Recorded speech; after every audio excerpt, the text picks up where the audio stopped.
Dans les années 2000, le quotidien d'une communauté autochtone vibrait au rythme de la nature. Les journées se déroulaient à l'extérieur, remplies de jeux, de courses et d'explorations.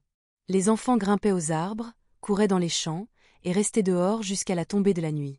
Les véhicules étaient rares, et les familles se déplaçaient peu en voiture, privilégiant une vie simple et active. Cependant, la nuit venue, certains jeunes, attirés par de mauvaises influences, rejoignaient des groupes, ce qui parfois semait le trouble. L'arrivée des coupoles satellites a marqué un tournant. Ces antennes ont ouvert la porte à une multitude de chaînes spécialisées, captivant l'attention des jeunes.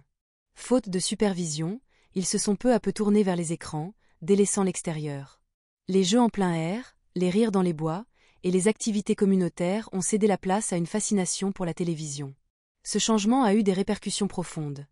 La présence en classe a diminué, l'énergie des jeunes s'est émoussée, et beaucoup ont commencé à prendre du poids, s'éloignant de leur culture et de leurs traditions. Lorsqu'on leur demandait ce qu'ils avaient regardé la veille, ils peinaient à raconter, comme engourdis par des heures passées devant l'écran.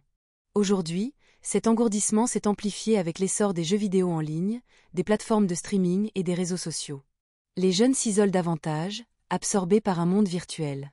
Dans la communauté, le seul commerce autochtone peine à recruter des employés, signe d'un désintérêt pour le travail local. Les salles de classe se vident, et l'école, jadis un lieu de rassemblement, perd son rôle central.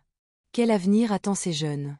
Sans un retour à l'équilibre, entre la valorisation de la culture autochtone, l'éducation et une utilisation modérée des technologies, la communauté risque de perdre une partie de son âme. Il est urgent de reconnecter les jeunes à leurs racines, de les encourager à sortir, à apprendre et à participer à la vie collective. Peut-être qu'en revitalisant les activités culturelles et en offrant des opportunités attrayantes, on pourrait rallumer l'étincelle qui les relie à leur héritage et à leur avenir.